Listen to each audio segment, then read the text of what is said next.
So hey guys, हामीले HTML सिक्ने जर्नीमा चाहिँ हामीले प्रिभियस भिडियोमा चाहिँ हामीले सेमेन्टिक एलिमेन्ट्स इन HTML अनि जस्तै HTML को इन्टिटीजहरुको बारेमा चाहिँ डिस्कस गरेको थियौं। यदि हजुरहरुले त्यो भिडियो हेर्नु भएको छैन भने you can watch it on our YouTube channel tutorial 16।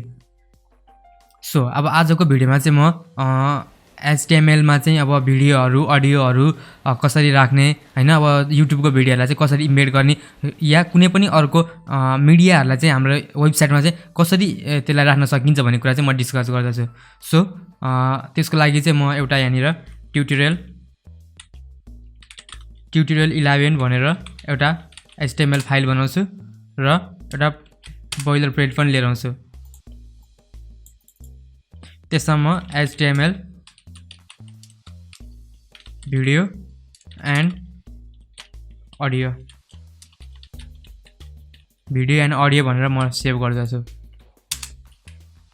Okay, त्यसको लागि चाहिँ म सबभन्दा सुरुमा यहाँनिर h1 ट्याग ल्याउँछु HTML। सबभन्दा सुरुमा चाहिँ म भिडियोहरु डिस्कस गर्दैछु है, भिडियोको बारेमा र म एउटा केही यसको एउटा हिस्ट्रीको बारेमा भन्न चाहन्छु।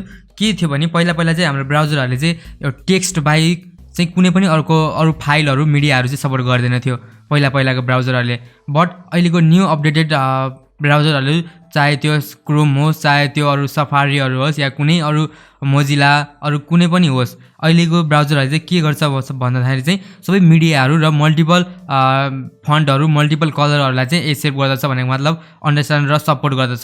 बट पहिलाको ब्राउजरहरुले चाहिँ हाम्रो यस्तो कुराहरु सपोर्ट गर्दैन थियो है, सिंगल फन्ट सिंगल कलरमा र कुनै पनि ब्राउजर अनि कुनै पनि मिडियाहरु चाहिँ सपोर्ट गर्दैन थियो। बट अहिलेको ब्राउजरहरु चाहिँ यति स्मार्ट भइसकेको छ कि सबै कुराहरु चाहिँ सपोर्ट गर्दछ। सो म आजको भिडियोमा चाहिँ म अब HTML भिडियोहरु अब युट्युबको भिडियोहरुलाई चाहिँ आफ्नो भिडियोहरुलाई चाहिँ कसरी आफ्नो ल्याएर राख्ने भन्ने कुरा चाहिँ म सिकाउँछु। सो त्यसको लागि चाहिँ हामीलाई चाहिँ भिडियोहरु इन्क्लुड गर्नको लागि चाहिँ हामीलाई चाहिँ HTML मा चाहिँ हामीसँग भिडियो ट्याग भन्ने हुन्छ र यहाँ सोर्स भनेर आछ। अब सोर्स भनेको ठाउँमा सोर्समा हामीले यही इन्क्लुड गरे नि हुन्छ, बट म चाहिँ मल्टिपल एड गर्न सिकाउँछु हजुरहरुलाई। जस्तै अब म यहाँ सोर्स भनेर हान्छु। सोर्स भनेर हानिसकेपछि चाहिँ म यहाँ src भनेर एट्रिब्युट हानेपछि चाहिँ र मैले एउटा यो i.mp4 भन्ने भिडियो लिएको छु त्यसलाई म यहाँनिर इन्क्लुड गर्दछु र यसपछि चाहिँ म यहाँ के लेख्छु भन्दाखेरि टाइपमा चाहिँ म भिडियो /mp4 र हाम्रो ब्राउजरहरुले चाहिँ के गर्दछ भन्दाखेरि चाहिँ एउटा mp4 अर्को ogg र अर्को चाहिँ webm भन्ने चाहिँ तीनवटा फर्मेट चाहिँ सपोर्ट गर्दछ। हाम्रो ब्राउजरले चाहिँ यी तीनवटा फर्मेटहरुलाई चाहिँ सपोर्ट गर्दछ।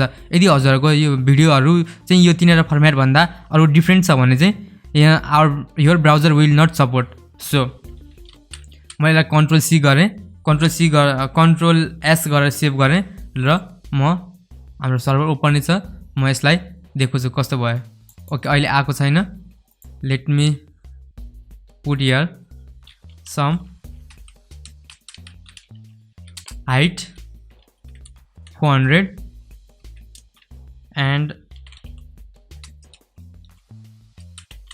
width 400 र मैले यहाँ लास्टमा कन्ट्रोल भनेर हान्दै भनेर राखेँ भने चाहिँ के हुन्छ भन्दाखेरि चाहिँ हाम्रो अब पज गर्ने अरु सबै गर्ने अप्सनहरु चाहिँ यहाँ आउँछ।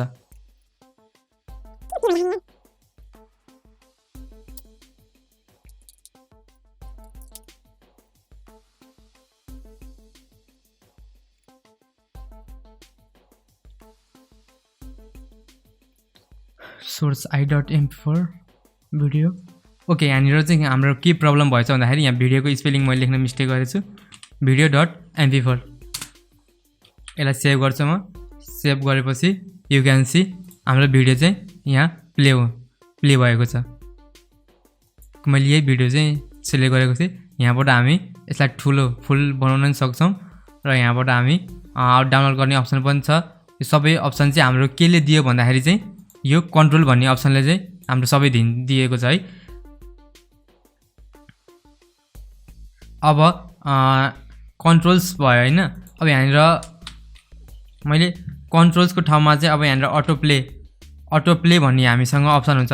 अटो प्ले भन्ने मैले अप्सन यहाँनिर एट्रिब्युट राखेँ भने चाहिँ के हुन्छ भन्दाखेरि चाहिँ यो भिडियो चाहिँ आफै प्ले हुन्छ। यु क्यान सी भिडियो आफै प्ले भएको छ।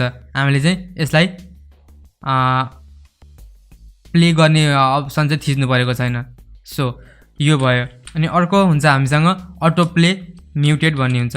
अगर यदि हामीले यो राख्यो भने म्युटेड भन्ने अप्सन राख्यो भने चाहिँ के हुन्छ त भन्दाखेरि चाहिँ हाम्रो भिडियोमा यदि साउन्ड छ भने यु क्यान सी यहाँनिर यो यहाँनिर साइनको चाहिँ सिम्बल हराएको छ। यु क्यान सी यदि भिडियोमा साउन्ड छ भने चाहिँ म्युट भएर आउँछ। यो थियो हामीसँग HTML भिडियोको कुरा। र म अर्को कुरा गर्छु अडियोको कुरा। अडियोहरू राख्नको लागि पनि हामीसँग HTML मा अडियो ट्याग हुन्छ, अडियो यो हुन्छ हैन। अब हामीले सोर्सलाई यहीँनिर राखे पनि हुन्छ, राखेर गरे नि हुन्छ हैन। अब यदि यहाँनिर मल्टिपल भिडियोहरू मसँग यहाँनिर मल्टिपल भएको भए एउटा यहाँ त अहिले मसँग एउटा मात्रै भिडियो भयो हैन। ल जस्तै मैले यसलाई कन्ट्रोल सी गरेँ र मैले यसलाई अझै यहाँ तल मैले यसलाई गर्दै गएँ भने चाहिँ के हुन्छ भन्दाखेरि चाहिँ त्यहाँनिर मल्टिपल उयो हुन्छ कि अब यो प्ले भएको भइ गर्छ कि भने मतलब चाहिँ यदि हजुरसँग धेरै भिडियो छ भने चाहिँ त्यसलाई चाहिँ हामीले मल्टिपल रिसोर्सको रूपमा चाहिँ राख्न सक्छौँ। र सेम अडियोको लागि पनि हुन्छ। अडियोको लागि पनि हामीले अब यहाँनिर मसँग अहिले अडियो फाइल छैन हैन, यो मैले यसलाई इन्क्लुड गरिन। यहाँनिर अब म सोर्स भनेर अनि यो भित्र SRC भनेर राखेँ भने अब सोर्सको नाम लेख्नु पर्यो हैन। अब टाइपको ठाउँमा चाहिँ के राख्नुपर्छ भन्दाखेरि अडियो स्ल्यास अब के हो MP3 छ कि OGG छ कि अर्को वेब भन्ने हुन्छ। त्यो फर्मेटहरू यो तीनवटा फर्मेटहरू चाहिँ सपोर्ट गर्दछ है अडियोको। एउटा MP3, अर्को OGG र अर्को WAV भन्ने हुन्छ। यो तीनवटा फर्मेट चाहिँ हाम्रो ब्राउजरले सपोर्ट गर्दछ। र टाइपको ठाउँमा सधैँ यसरी लेख्नु होला। र सेम यसमा पनि त्यही हुन्छ। अब हाइट विथहरू कन्ट्रोल्सहरू हैन, कन्ट्रोल्सहरू अटो प्ले यो सबै अप्सनहरू हामी राख्न सक्छौँ। यो भयो अडियोको कुरा। म यहाँनिर अडियो भनेर राखिदिन्छु HTML अडियो भनेर र म यसलाई कमेन्ट आउट गरिदिन्छु। र यहाँनिर म लेख्छु म HTML YouTube video embed. Okay यसरी आयो हैन। म यहाँनिर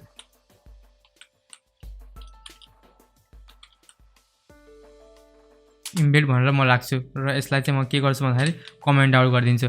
अब जस्तै कुनै पनि अब हामीसँग युट्युबको भिडियोहरू छ भने लेट सपोज मैले यो मसँग यो भिडियो छ र यो भिडियो चाहिँ मलाई के गर्न मन लाग्यो त भन्दाखेरि चाहिँ यो भिडियो चाहिँ मलाई मेरो वेबसाइटमा चाहिँ लगेर राख्न मन लाग्यो र यसको चाहिँ मलाई अब यो पुरै फाइल अपलोड गर्न त हाम्रो धेरै जिबी डाटा धेरै हुन्छ। त्यही भएर यो पुरै अपलोड गर्न धेरै गाह्रो हुन्छ नि त। हाम्रो वेबसाइटलाई लोड पनि बढ्दछ हैन, सबै कुरा हुन्छ। सो म चाहिँ के गर्छु त भन्दाखेरि हामीसँग चाहिँ यहाँ सेयर भन्ने अप्सनमा चाहिँ सेयर भन्ने अप्सन हुन्छ है। ओके सेयर भन्ने अप्सनमा यहाँ यु क्यान सी यहाँ इम्बेड भन्ने कुरा छ। यो इम्बेड भन्ने कुरालाई चाहिँ हामीले यहाँनिर कपीमा थिच्यो भने चाहिँ के हुन्छ भन्दाखेरि कपीमा थिचेर म यहाँनिर चाहिँ यसलाई यहाँनिर पेस्ट गरिदिन्छु। यदि पेस्ट गरिसकेपछि चाहिँ अब म यसलाई कन्ट्रोल सी गर्छु, कन्ट्रोल एस गर्छु, सेभ गर्छु। ओके लेट सी यो अडियोको आएको छ र यो अडियोको भयो। यो हाम्रो यु क्यान सी यहाँनिर ओके यहाँ लाइन ब्रेक भएको रहेछ है। म यहाँनिर BR ट्याग युज गर्छु। यहाँ पनि BR ट्याग युज गर्छु। मेबी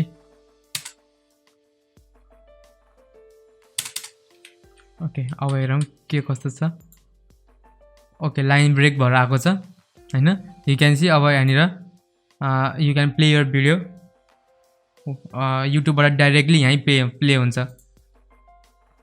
सो यो भयो। यसरी इम्बेड गर्न सक्छौँ र हामीसँग HTML मा चाहिँ के हुन्छ भन्दाखेरि इम्बेड भन्ने ट्याग पनि हुन्छ है। यसलाई चाहिँ हामीले इम्बेड भित्र इम्बेड भन्ने हामीसँग यो पनि हुन्छ। अब यहाँ सोर्सको ठाउँमा हामीले यो आई फ्रेम व्यू राखिनु हुन्छ र टाइपको ठाउँमा यसरी गर्न सक्छौँ। र यो नै यहाँ इन्क्लुड भएको छ है। म हजुरलाई देखाउँछु हेर्नु, सोर्स यहाँ छँदैछ। अब हाइट विड्थ यसले दिएको छ र आई फ्रेम भन्ने हुन्छ। यस्तो अरू वेबसाइटबाट या युट्युबबाट गर्नको लागि चाहिँ हामीसँग चाहिँ आई फ्रेम भन्ने इलिमेन्ट या एट्रिब्युट हुन्छ। यसको थ्रुबाट चाहिँ हामीले हाल्न सक्छौँ। र सोर्स भइहाल्यो, मैले भनेको छु। टाइटल यहाँ दिएको छ, फ्रेम बोर्डर अलाउ भनेको छ। यी अलाउमा यहाँनिर अटो प्ले अप्सन यहाँ पनि दिएको छ, अप्सन यहाँ पनि छ। र पिक्चर इन पिक्चर मोड पनि छ, इन्क्रिप्टेड मिडिया भनिन्छ होइन, अलाउ फ्लोर स्क्रिन भनिन्छ हो। यसरी यदि हजुरहरूले चाहिँ युट्युबको भिडियोहरू चाहिँ इन्क्लुड गर्नु पऱ्यो भने चाहिँ you can always include like this. युट्युबमा जाने होइन, सेयरमा गएर सेयर भन्ने कुरा हुन्छ यहाँनिर, सेयरमा क्लिक गर्ने। क्लिक गरेपछि यहाँनिर इम्बेड भन्ने अप्सन आउँछ र इम्बेड भन्ने अप्सनमा चाहिँ क्लिक गरिसकेपछि चाहिँ हजुरहरूले चाहिँ भिडियोहरूलाई इम्बेड गर्न सक्नुहुन्छ।